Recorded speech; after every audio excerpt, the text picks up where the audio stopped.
From behind this pillar, where shadows cling like ancient loyalties, I have witnessed countless ends. The roar of battle, the public spectacle of the blade, the whispered poison in a silver cup. But never, not in all my long years observing the brutal ballet of power, have I felt a silence so profound, so absolute, that it threatens to consume not just life, but memory itself. It is a silence pregnant with dread, a secret nobody was meant to share. The air in this chamber, usually thick with the murmur of plots and pleas, now hangs still, heavy. The silk tapestries, rich with the history of 1,000 whispered betrayals, seem to drink every stray sound, every gasp of fear, leaving only the suffocating weight of what is not heard. A sultan's decree, colder than mountain ice, has sealed a fate. Not with the clang of swords, nor the roar of a crowd demanding justice or blood.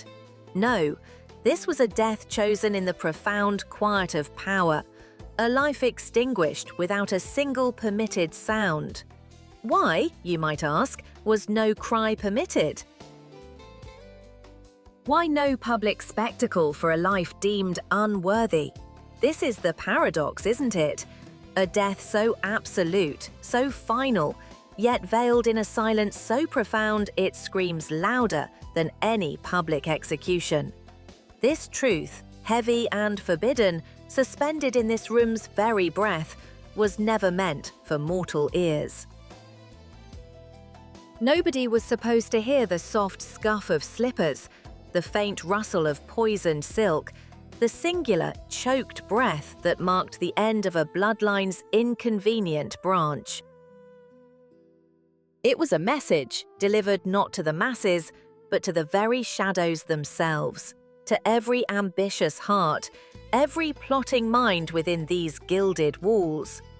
Understand this, a dynasty's chilling calculation, where power need not thunder, it merely is.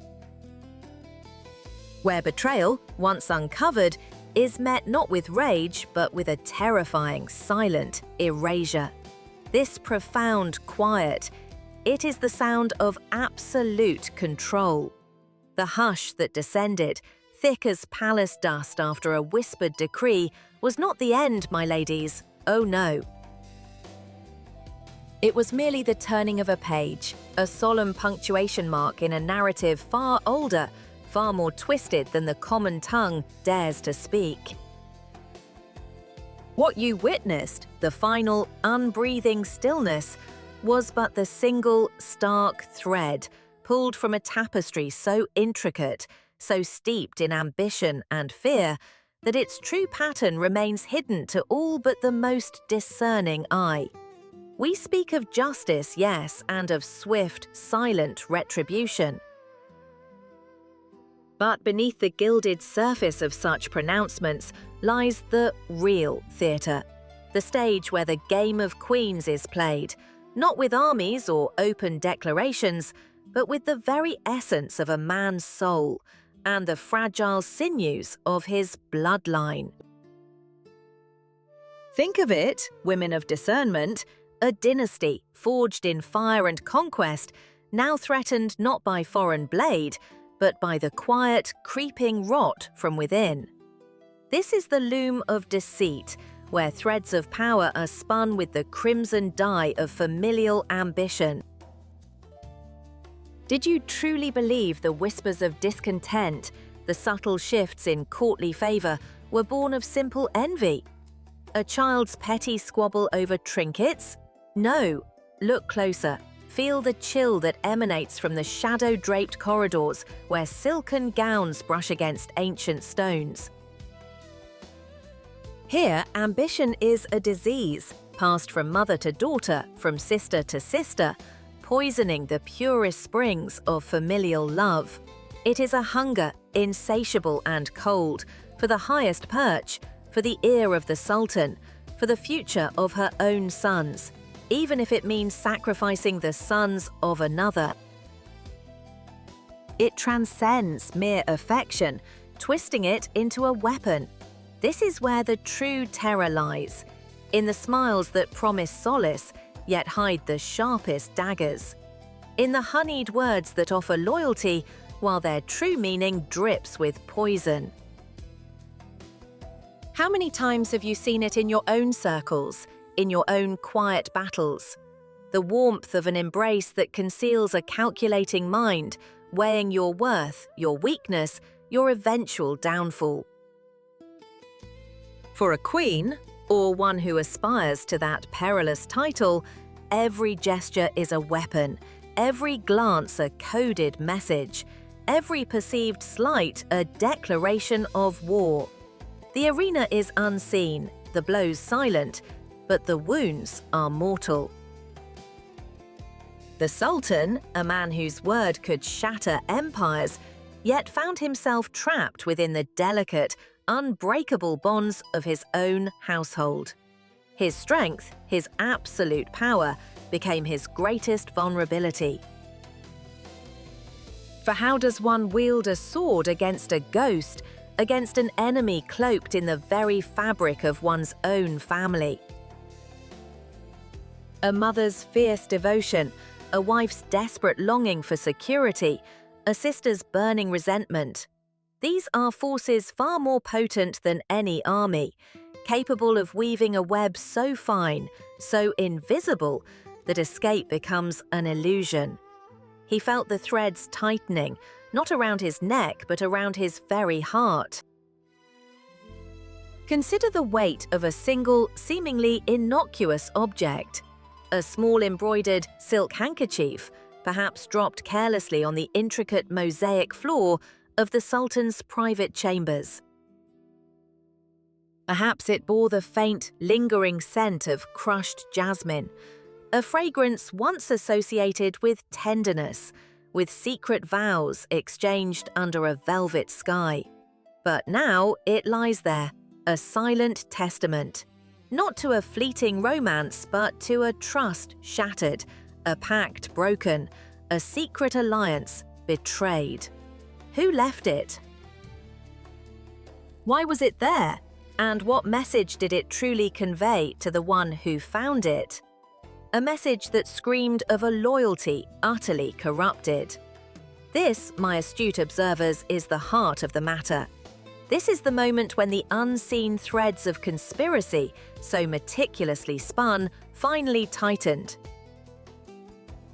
The vibrant hum of palace life, the laughter, the music, the endless procession of daily rituals, all of it became a deafening silence to the Sultan. For in that dropped silk, in that faded scent, he saw the culmination of a betrayal so profound, so absolute, that it reached into the very roots of his dynasty. It was not just an act against him, but against everything he stood for, everything he swore to protect. The continuity of his bloodline, the very future of his empire. The psychological toll on him, a ruler meant to be unshakable, was immense, a silent crumbling from within. What recourse remained for a ruler so ensnared? To expose the truth, to rip open the wound, would be to tear apart the very foundations of his house, to invite chaos, to reveal a weakness that no sultan could afford. Silence, then, became his only honorable path. A terrible, crushing silence that spoke volumes more than any decree could. It was an acknowledgement of a game played, a price paid, a sacrifice made, not for justice, as men understand it, but for the preservation of an illusion, for the fragile semblance of order. And in that silence, unseen, unheard, the frenetic machinations of ambition continued to churn, already weaving the next thread in the Sultan's grim tapestry, ensuring the game, indeed, never truly ends. You watched the shadows dance, did you not? The ones that clung to the walls, whispering of betrayals, of silk and poison. But turn your gaze now from the victim's final breath to the man who commanded it. You see the Sultan on his throne, immutable, cold. But what if that stillness was not the calm of a tyrant, but the terrible quiet of a man drowning in choices? Think of the crown, not as a jewel, but as a crucible, a searing weight upon a man's brow, forging him into something less human, more instrument. The silence that followed his decree was not weakness, my dear. It was the absolute, crushing power of an unyielding will. A silence born from the realization that to preserve the fragile bloom of a dynasty, the gardener must sometimes prune with a blade, not shears. He was not merely a ruler, he was the keeper of a bloodline, the architect of an empire's continuity. Every whisper of dissent, every ambitious glance, every broken vow in the seraglio's depths echoed in his chambers, demanding a response. And that response, so often, was the impossible. Could he risk the chaos of a civil war, a battle of brothers that would tear the empire asunder, or the slow, insidious decay of a poisoned succession, where the very foundations of his father's legacy would crumble to dust? Perhaps you imagine him signing the decree with a flourish, a cruel smile playing on his lips. I tell you, it was far less dramatic and far more agonizing. Picture a table, bare save for a single scroll, its seal unbroken, the ink black as a winter's night, waiting. And the Sultan, not reaching for the quill but staring into the middle distance, seeing not parchment but the ghosts of 100 past rebellions, 1,000 potential futures. A future where his inaction meant ruin.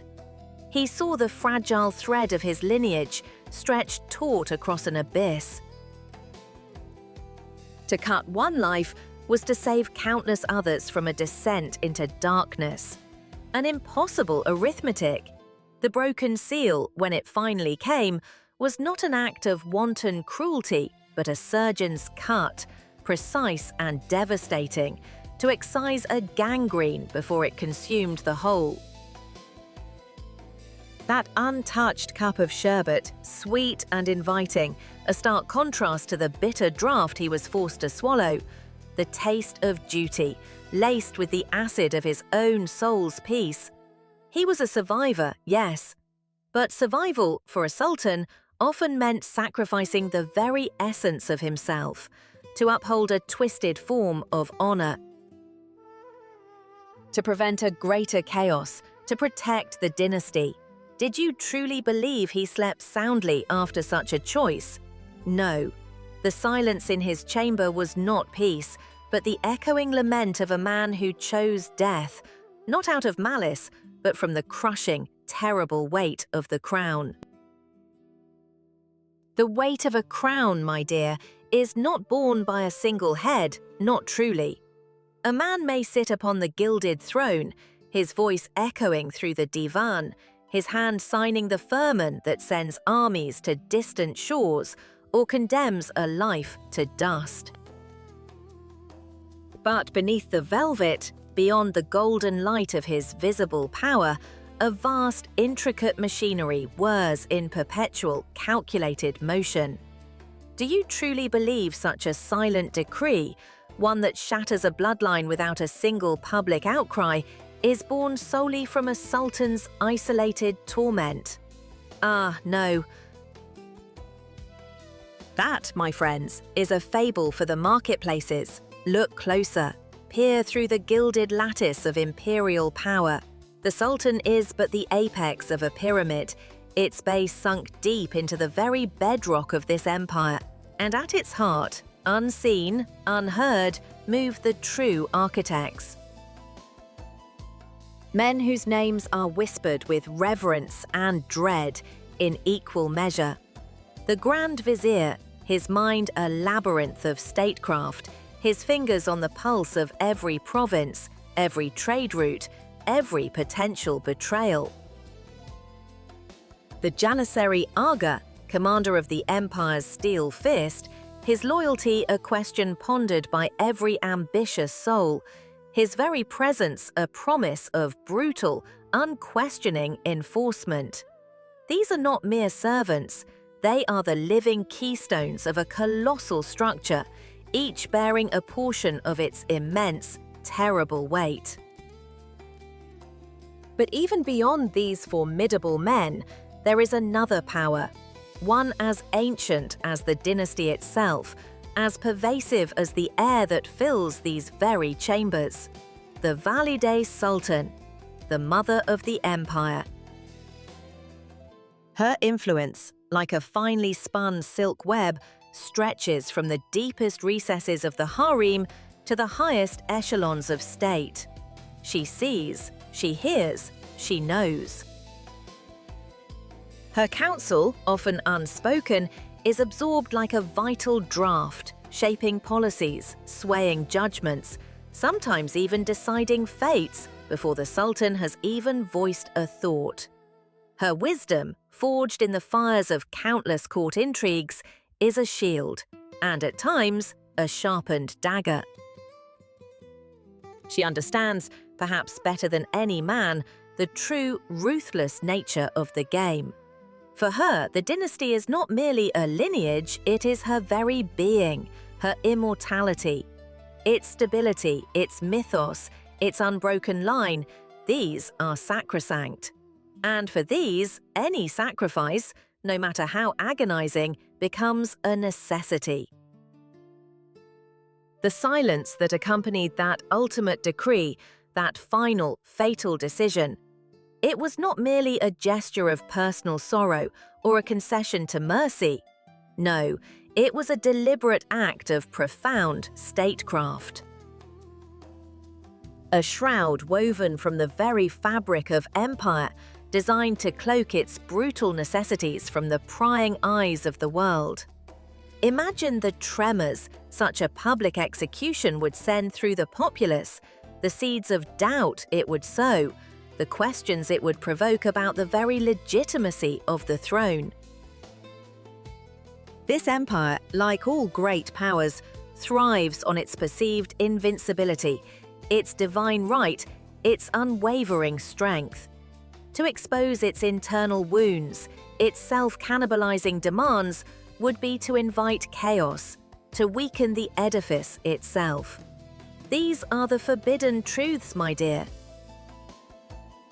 The ones whispered only in the deepest chambers, behind layers of heavy brocade and thick stone, never recorded in the gilded chronicles, never spoken above a breath. They are the currents that truly shape destinies, the invisible hands that guide the empire's ship through treacherous waters, demanding its pound of flesh to maintain its course. The rhythm of this hidden power is slow, deliberate, luxurious in its patience. It works in the shadows, with the subtle shift of a glance, the calculated delay of a message, the quiet arrangement of a guard detail. It is the steady drip of poison, rather than the sudden crash of thunder. It is the dynasty, a living, breathing, ruthless entity, ensuring its own survival, demanding its ultimate price. And in that chilling silence, protecting not just the Sultan, but the very system he embodied. The final breath drawn. A quietude settles, heavy as a shroud, upon these chambers. But do not mistake this stillness for peace. This is no end. It is merely a chilling genesis, a grim foundation laid. For the true execution, you see, begins not with the falling curtain, but with its aftermath, reverberating through every stone of this gilded cage. What does this silence mean for the bloodline? A crown now weighed not just by gold, but by an indelible stain. Every heir will walk in the shadow of this moment, wondering if their own reign demands a similar, terrible sacrifice. The palace, once a bastion of power, transforms into a theatre of perpetual suspicion. Every glance, unseen motives. Every closed door, a betrayal. The whispers, once hushed, now woven into the walls, an enduring echo of what absolute power demands. This absence of sound, this profound quietude, becomes a permanent scar on the dynasty's soul. A chilling precedent. No longer is death the loudest pronouncement of power, but its very silence. A silence seeping into the foundations, poisoning the air future generations will breathe. Are there heroes in this ruthless game? Villains? Look closer. Only players, driven by the throne's hunger. The colossal price of dynasty? Paid not just in silent blood or the cold embrace of silk, no, it is paid in the pervasive, enduring shadow of fear stretching across the empire. A fear clinging to every decision, every alliance, every whispered word of love or treason. And that silence, that profound, unsettling silence, it will not dissipate. It will not fade. It will resonate through the ages, a chilling testament to the absolute power wielded within these walls, and its ultimate terrifying cost. A cost measured not just in lives, but in the enduring quietude of a haunted legacy.